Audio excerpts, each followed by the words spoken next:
إله إلا الله وأشهد أن محمدا عبده ورسوله أما بعد فقد قال النبي صلى الله عليه وسلم صلوا كما رأيتموني أصلي. محترم حاضرین، ہفتہ واری رمضان سے قبل جو سنڈے ٹو سنڈے یا اتوار کو نماز کے اندر ہونے والی غلطیاں، اس کے متعلق درس دیا جا رہا تھا. اسی نشست کی ایک اور کڑی، گویا کہ 9ویں کڑی یہ ہے. انشاءاللہ آج کے درس میں صرف ایک چیز کے متعلق کچھ غلطیوں پر تنبیہ کی جائے گی. اس سے پہلے جن غلطیوں کی طرف نشاندہی کی،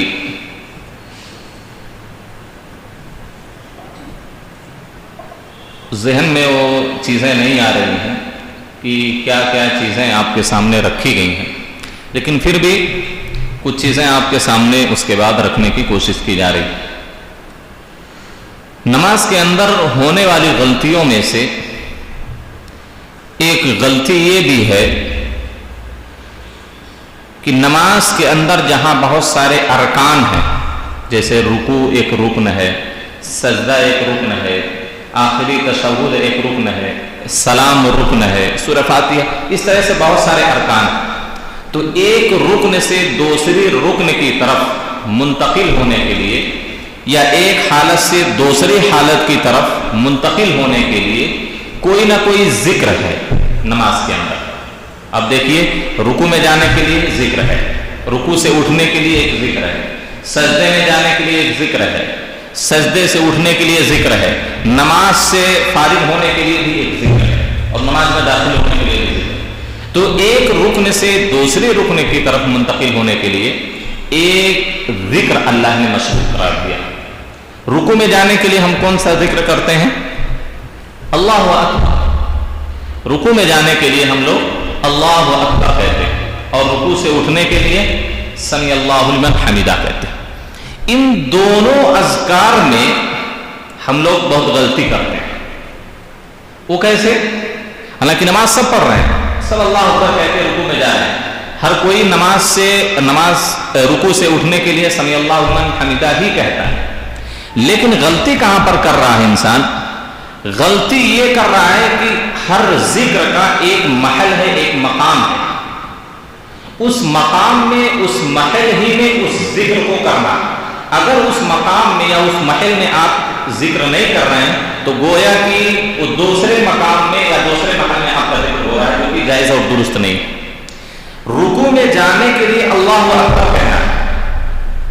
کب اللہ اکبر کہیں گے؟ آپ دیکھیں بہت سارے ائمہ حضرات کو بھی جو نماز پڑھاتے ہیں یا جو خود فرداً نماز پڑھتے ہیں، جب رکوع میں جاتے ہیں، بہت سارے لوگ جب رکوع میں چلے جاتے ہیں تب اللہ اکبر کہتے ہیں. رکوع یعنی جھک جاتے ہیں تب اللہ اکبر کہنا شروع کرتے ہیں، گویا کہ وہ پہلے رکوع کرتے ہیں پھر اللہ اکبر کہتے ہیں. اور بہت سارے لوگ یہ ہیں کہ رکوع میں جاتے ہوئے ہی تو اللہ اکبر کہتے ہیں، لیکن اکثر جو تکبیر کا حصہ ہے وہ رکوع کی حالت میں کہتے ہیں. مثلا اللہ اکبر، جھکنے کے بعد اکثر اللہ اکبر کہا جاتا ہے. حالانکہ رکوع میں جانے سے پہلے ہی، جیسے رکوع کا ارادہ کرے آدمی فوراً اللہ اکبر ہے، اور رکوع میں جانے سے پہلے یا رکوع کی حالت میں پہنچنے سے پہلے ہماری تکبیر ختم ہو جانی چاہیے.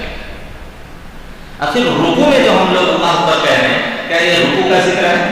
رکوع کے اندر دوسرا ذکر ہے، سبحان ربی العظیم ہے، یا اس کے علاوہ اور بھی بہت سارے نبی صلی اللہ علیہ وسلم اذکار پڑھا کرتے ہیں. رکوع کے اندر اللہ اکبر کہنا یہ درست نہیں ہے.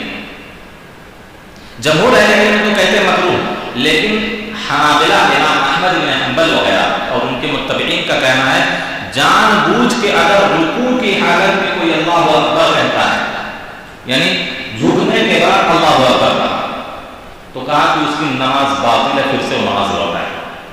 اور اگر بھول کر جھکنے کے بعد کسی نے اللہ اکبر کہا تو کہا سجدہ سہو کرے نماز کے بعد، پھر کیونکہ ایک چیز کی زیادتی ہو رہی ہے. زیادتی کیا ہے؟ رکوع کی حالت میں اللہ اکبر ہے، یہ غلطی ہے. تو نماز کے اندر کمی یا زیادتی ہو جائے تو سجدہ سہو کرنا پڑتا ہے. تو حنابلہ کیا کہتے ہیں کہ اگر جان بوجھ کر کوئی رکوع میں جانے کے بعد یا جھکنے کے بعد اللہ اکبر کہتا ہے تو نماز پھر سے لوٹائے، اس کی نماز ہی نہیں ہوتی.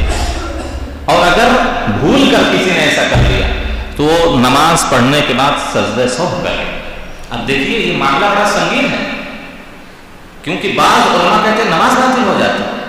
اب لیکن ہم کو احساس نہیں ہوتا ہم اللہ اکبر کب کہہ رہے ہیں. جب آپ رکوع میں جانے لگے اس وقت اللہ اکبر کہہ کر جائیں. رکوع میں جانے کے بعد یا جھکنے کے بعد اللہ اکبر نہیں. آپ صلی اللہ علیہ وسلم کے تعلق سے آتا ہے اذا اراد ان يركع يكبر، جب آپ رکوع کرنے کا ارادہ کرتے تب اللہ اکبر ہے. یہ نہیں کہ رکوع میں چلے جائیں یا جھک جائیں ایسے تب اس کے بعد اللہ اکبر کہیں. اب دیکھیے بہت سارے ائمہ کو دیکھ لیجیے ایسے ہی کرتے ہیں اور خود اپنی جات پر ہم لوگ جائزہ لیں کہ ہم لوگ کب کہتے ہیں.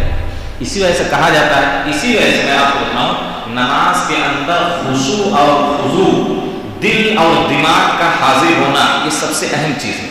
اور یہ سارے اذکار جو ہیں کب صحیح طور پر صحیح وقت میں ادا ہوں گے جب ہمارا ذہن حاضر ہوگا.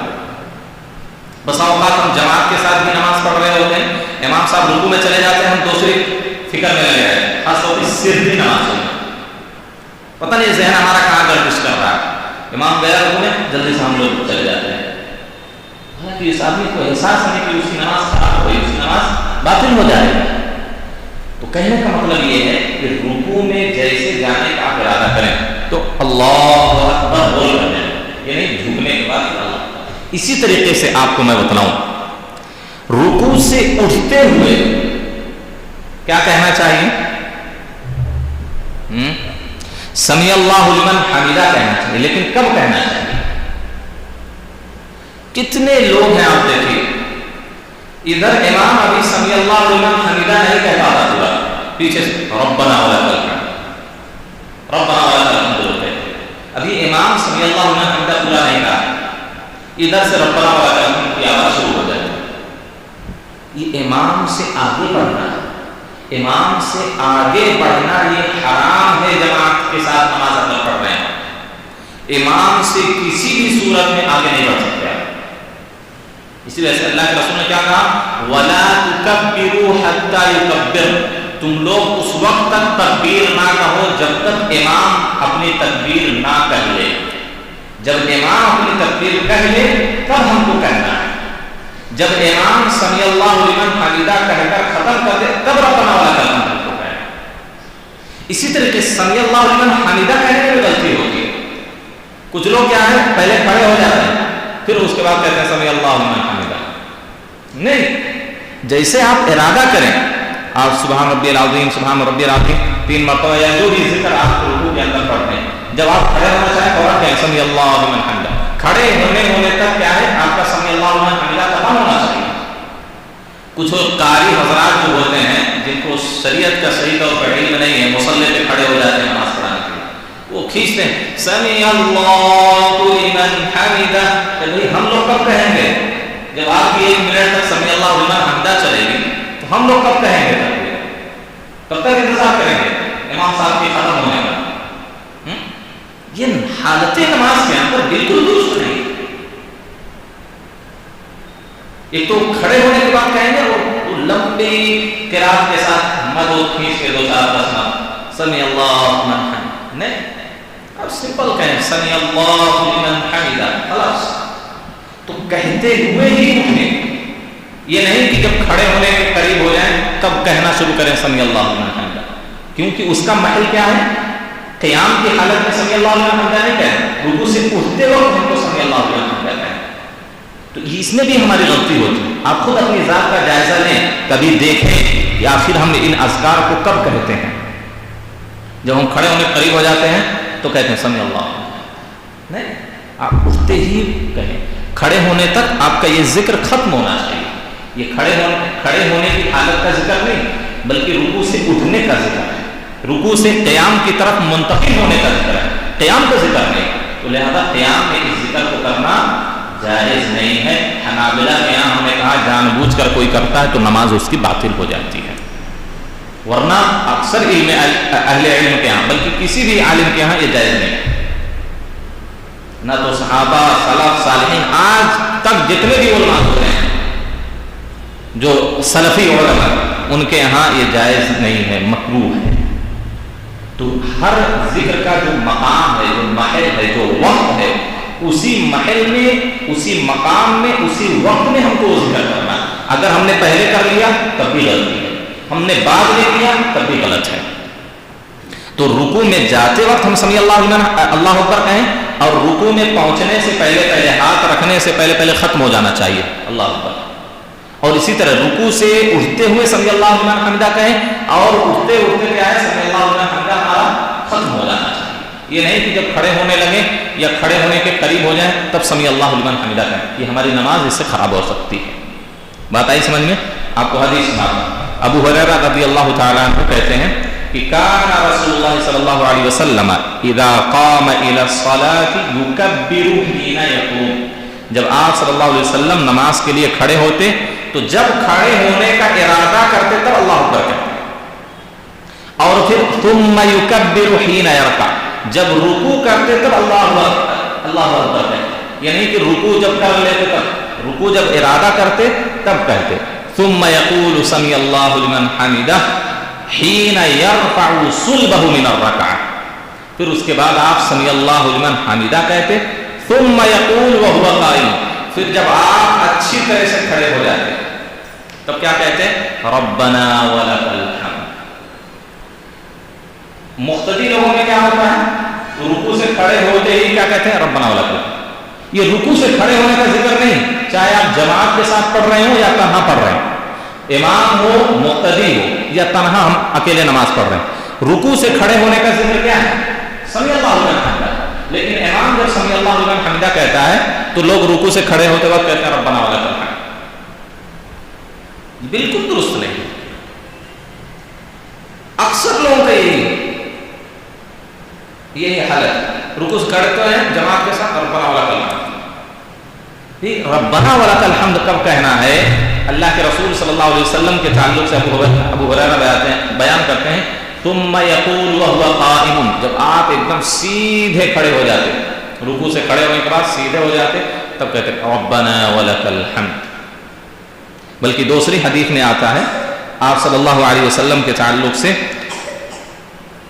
آپ بیان ابو ہریرہ رضی اللہ تعالی عنہ بیان کرتے ہیں کہ آپ صلی اللہ علیہ وسلم اللہ اکبر کب کہتے تھے؟ کہتے ہیں ثم يركع حتى تطمئن مفاصله, آپ رکوع کرتے یہاں تک کہ ہر ہڈی کا جوڑ اپنی جگہ پر آ جاتا. ثم يقول سمع اللہ لمن حمدہ حتى يستوي قائما, پھر آپ سمع اللہ لمن حمدہ کہتے یہاں تک کہ سیدھے کھڑے ہو جاتے, اور جب کھڑے ہونے کے بعد ہر ہڈی اپنی جگہ پر آ جاتی تو آپ کہتے ربنا ولک الحمد.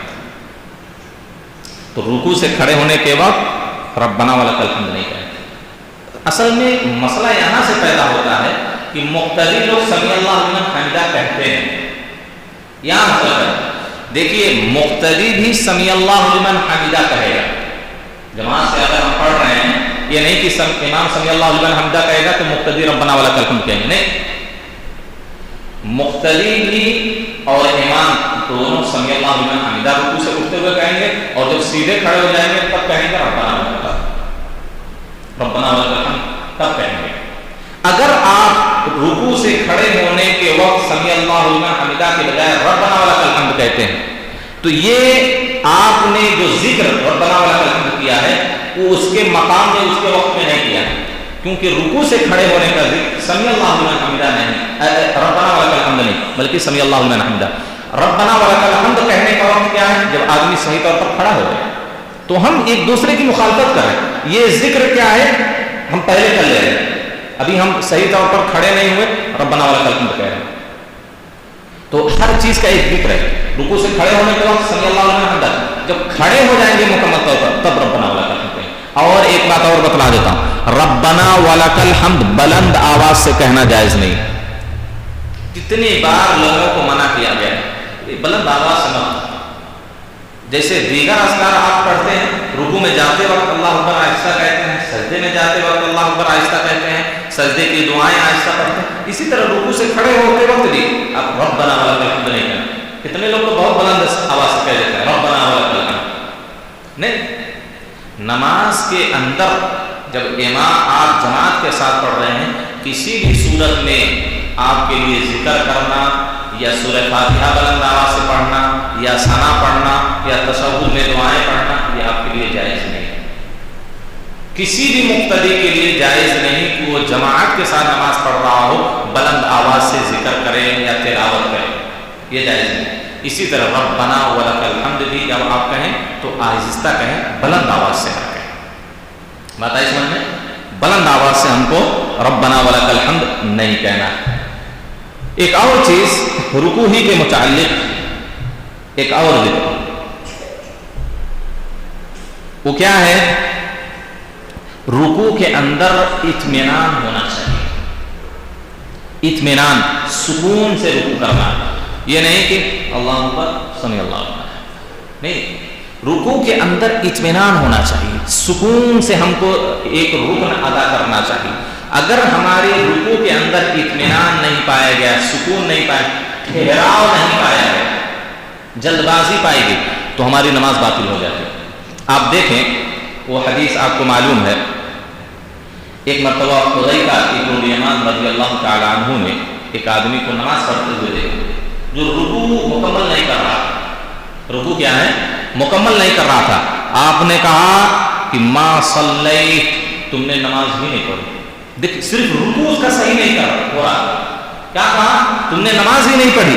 وَلَوْ مُتَّ عَلَى غَيْرِ الْفِطْرَةِ الَّتِي فَطَرَ اللَّهُ مُحَمَّدٍ، اگر تمہاری موت اسی نماز کی حالت میں ہو گئی یا ایسے پڑھتے ہوئے ایسی نماز پڑھتے ہوئے تمہاری موت ہو گئی، تم نبی کے طریقے پر نہیں مرو گے، دین کی فطرت پر نہیں مرو گے، ملت محمد پر تمہارے انتقال نہیں. سوچیے کتنی خطرناک چیزیں ہیں یہ، سنگین غلطیاں، لیکن ہم کو احساس نہیں ہوتا. ہم آئے، نماز پڑھے، چلے گئے.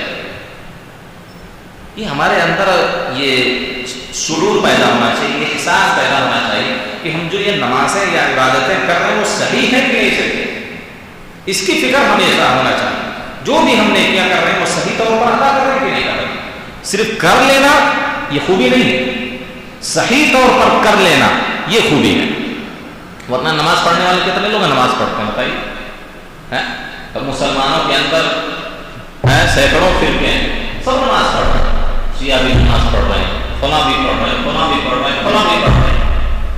ہم بھی ویسے ہی پڑھ لیتے ہیں، اہل حدیث بھی آج کل ویسے ہی پڑھ لے رہے ہیں. بس نہیں، نماز پڑھنا ہی یہی خوبی نہیں. نماز کو نبی کی سنت کے حساب سے یا نبی کے طریقے کے حساب سے پڑھنا یہ بڑی خوبی، یہ کمال کی بات ہے. ورنہ کوئی بھی نماز پڑھ لیتا ہے. تو انہوں نے کہا کہ اگر تمہارا انتقال ایسی حالت میں ہو گیا، ایسی نماز اگر تم پڑھتے رہے تو تمہارا انتقال محمد صلی اللہ علیہ وسلم کی ملت اور طریقے پر نہیں ہوگا. بلکہ وہ حدیث آپ سب کو معلوم ہے، وہ اعرابی ایک مرتبہ ایک صحابی مسجد میں داخل ہوئے، آپ صلی اللہ علیہ وسلم بیٹھے ہوئے تھے، نماز پڑھ لیے تھے، جماعت ختم ہو گئی تھی، بیٹھے. وہ صحابی گئے، جلدی جلدی نماز پڑھ کے آئے. اللہ کے رسول صلی اللہ علیہ وسلم سلام کیا، السلام علیکم. آپ نے وعلیکم السلام ورحمۃ اللہ. ارجع فصلی فإنک لم تصلی، جاؤ پھر سے نماز پڑھ کے آؤ، تم نے نماز ہی نہیں پڑھی. پھر وہ صحابی گئے بیچارے، پڑھ کے آئے، پھر اللہ کے رسول کو سلام کیا. آپ نے کہا وعلیکم السلام، ارجع فصلی فإنک لم تصلی، جاؤ پھر سے نماز پڑھ کے آؤ، تم نے نماز ہی نہیں پڑھی. بیچارے اور اچھی طریقے سے پھر پڑھے، پھر آئے، پڑھ کر کہا السلام علیکم. آپ صلی اللہ علیہ وسلم نے کہا وعلیکم السلام ورحمۃ اللہ، ارجع فصلی فإنک لم تصلی. 3 مرتبہ آپ نے لوٹایا. اور وہ بیچارے صحابی گئے اور اچھی نماز پڑھی، اپنے حساب سے، اپنے علم کے حساب سے، اپنے نالج کے حساب سے انہوں نے اچھی نماز پڑھی.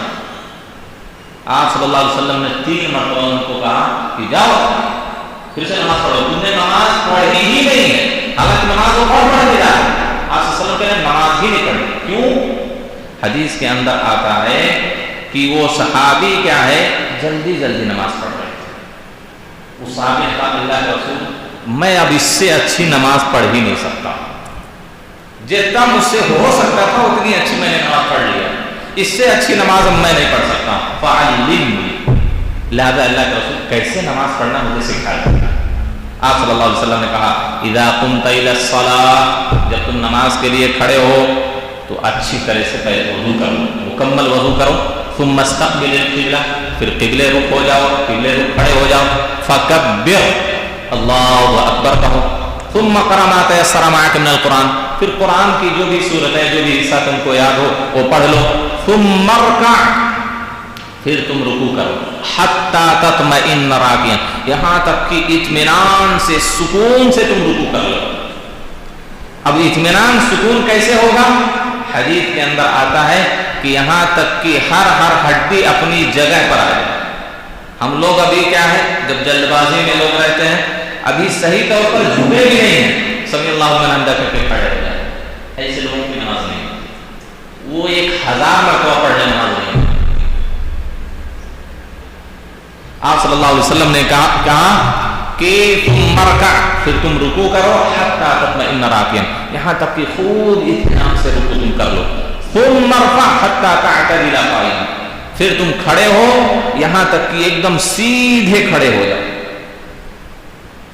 دوسری حدیث کے اندر آتا ہے، آپ صلی اللہ علیہ وسلم نے بیان کیا کہ لا تجزئ صلاة الرجل، آدمی کی نماز اس وقت تک درست نہیں ہوتی حتی یقیم ظہرہ فی الرکوع والسجود، یہاں تک کہ رکوع اور سجدے میں اپنی کمر کو، اپنی پیٹھ کو سیدھی نہ کر لے۔ جب تک پیٹھ ہماری سیدھی نہیں ہو جاتی تب تک ہمارا رکوع مکمل نہیں ہوتا۔ اب اگر ایسے رہے اللہ اکبر سمی اللہ علیہ، کوئی فائدہ نہیں اس نماز سے۔ آپ صلی اللہ علیہ وسلم نے کہا جب تک پیٹھ سیدھی نہ ہو جائے، صحیح طور پر رکوع میں پہنچ نہ جائے، تو ایسی صورت میں اس کی نماز نہیں ہوتی۔ بلکہ آپ کو بتلاؤں، اللہ کے رسول نے سب سے برا چور اور سب سے بڑی چوری اس آدمی کو کہا ہے کہ سب سے برا چور اور سب سے بڑا چور وہ ہے جو اپنی نماز سے چوری کرتا ہے۔ صحابہ نے کہا اللہ کے رسول صلی اللہ علیہ وسلم کیسے کوئی اپنی نماز سے چوری کرے گا؟ صحابہ نے کہا، اللہ کے رسول نے کہا لا یتم رکوعا ولا سجودا، اپنے رکوع کو مکمل نہیں کرتا، رکوع میں سے کچھ چیزیں چوری کر لیتا،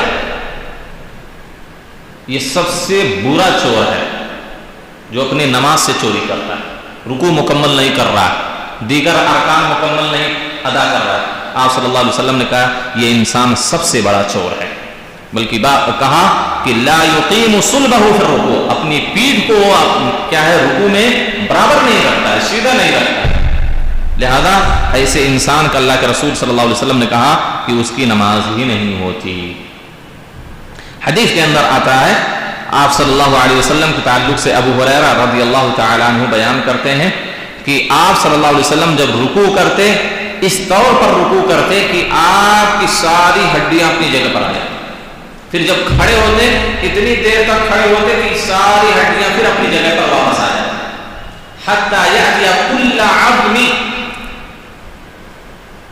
ہر ہڈی اپنی جگہ پر آ جائے۔ یہ نہیں کہ ابھی سیدھے طور پر کھڑے نہیں ہوئے پھر اللہ اکبر کہہ کے سجدے میں چلے گئے، رکوع میں جانا اور پھر رکوع کے اندر اطمینان سکون ٹھہراؤ، رکوع سے کھڑے ہونے کے بعد بھی اعتدال پایا جانا چاہیے، اطمینان پایا جانا۔ سیدھے طور پر اگر ہم کھڑے نہیں ہوئے اور سجدے میں چلے گئے تو یہ سمجھیے ہماری نماز گئی ہے۔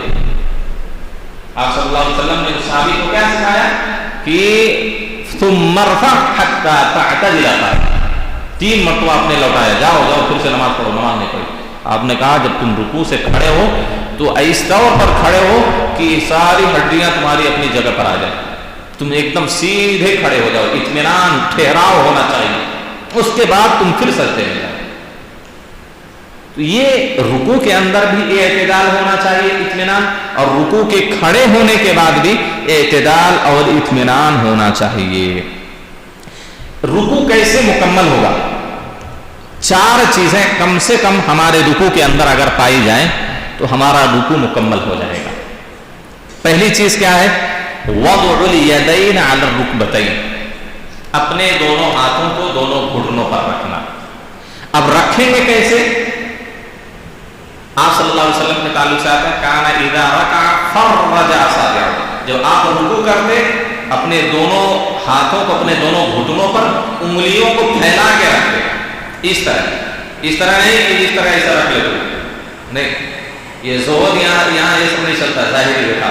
آپ نے کہا کہ اذا فرج اصابع، رکوع کرتے تو آپ کی انگلیاں پھیلی ہوتی تھی، پورا گھٹنا ایسا، اور اس کے بعد مضبوطی سے اس کو پکڑنا، انگلیاں پھیلی رہے مضبوطی سے اپنے گھٹنے کو پکڑنا، اور اس کے بعد مد الظہری، پیٹھ کو لمبی کرنا، یہ نہیں کہ اس طرح ایسا جھک جانا، ایسا جھکنا نہیں ہے، ایسا رہے لمبی پیٹھ کرنا ہے، اور پیٹھ ہماری سر کے برابر ہونا چاہیے، نہ سر اوپر ہو پیٹھ نیچے ہو، یا پیٹھ اونچے ہو سر ہمارا جھکا ہو، ایسا نہیں، دونوں ایسا برابر ہونا چاہیے۔ آپ صلی اللہ علیہ وسلم تو ایسا رکوع کرتے تھے کہ حدیث کے اندر آتا ہے کہ حتی لو صب الماء لاستقر، آپ کی پیٹھ پر اگر پانی بہا دیا جائے تو پانی ایسا پھیلا رہے گا، گرے گا نہیں، اتنی پیٹھ آپ سیدھی رکھتے تھے رکوع کے اندر۔ ہم لوگوں کی تو اتنی سیدھی ہی نہیں ہوتی، تو آپ صلی اللہ علیہ وسلم ایسے رکوع کرتے تھے۔ حدیث کی پانی اگر بہا دیا جائے تو پانی اپنی جگہ سے کیا ہے گرے نہ، ایسا ٹھہرا رہتا ہے۔ یہ آپ صلی اللہ علیہ وسلم کی کیفیت تھی رکوع کی۔ تو یہ ہم نے کہا کہ پیٹھ اور سر دونوں لیول میں ہونے چاہیے، برابر ہونا چاہیے۔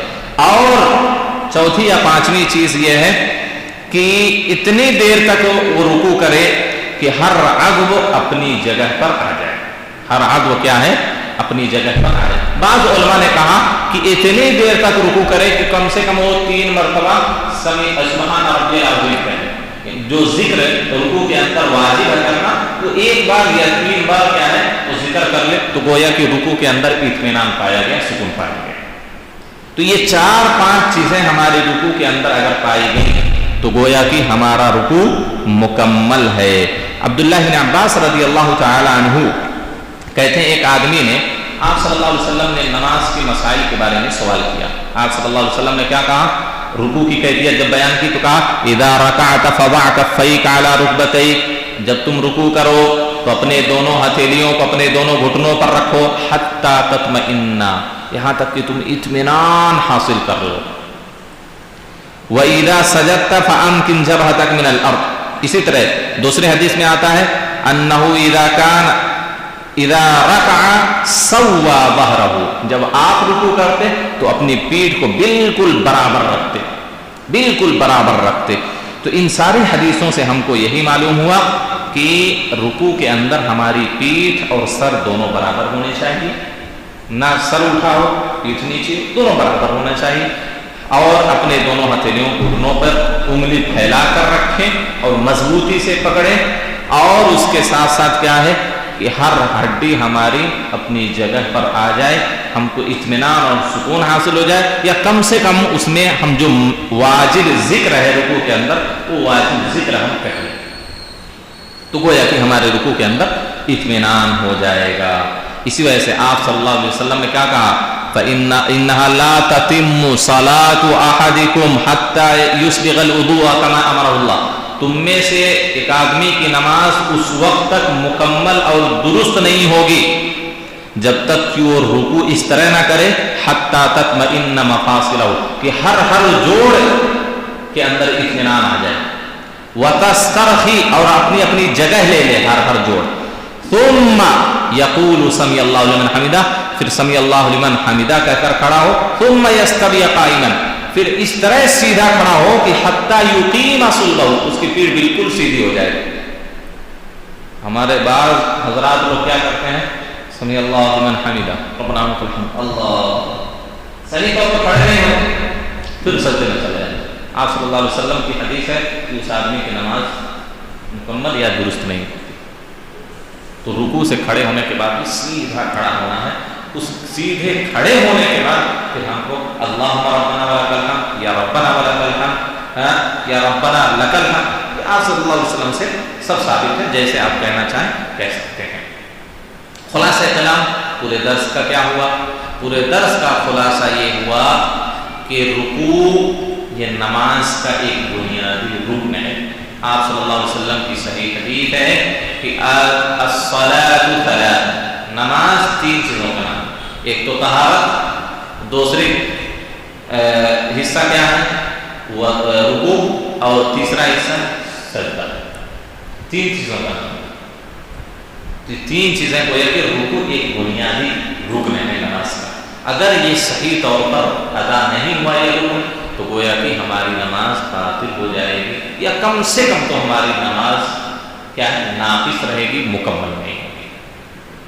ٹھیک، تو رکوع میں جاتے وقت ہم اللہ اکبر کہہ کر رکوع میں جائیں، اور رکوع میں صحیح طور پر پہنچنے سے پہلے اللہ اکبر ہمارا ختم ہو جانا چاہیے، اس بعد اطمینان سے ہم کیا ہے تکبیرات پکاریں، اور پھر جب کھڑے ہونے کا ارادہ کریں تو سمیع اللہ لمن حمدہ کہہ کر اس طور پر کھڑے ہوں کہ سیدھے طور پر کھڑے ہونے سے پہلے سمیع اللہ لمن حمدہ ہماری ختم ہو جائے، اس کے بعد جب سیدھے طور پر کھڑے ہونے کے بعد پھر کہیں ربنا ولک الحمد، اور مختلف حضرات رکوع سے اٹھتے ہوئے امام سے پہلے ربنا ولک الحمد نہ کہیں، اور بلند آواز سے بھی ربنا ولک الحمد نہ کہیں۔ جب امام سمیع اللہ لمن حمدہ کہہ لے، آپ سمیع اللہ لمن حمدہ کہیں، اس کے بعد کیا ہے اللہم ربنا ولک الحمد حمدا کثیرا طیبا مبارکا فیہ، یا جو بھی دعا کو یاد ہے وہ آپ دعا پڑھیں۔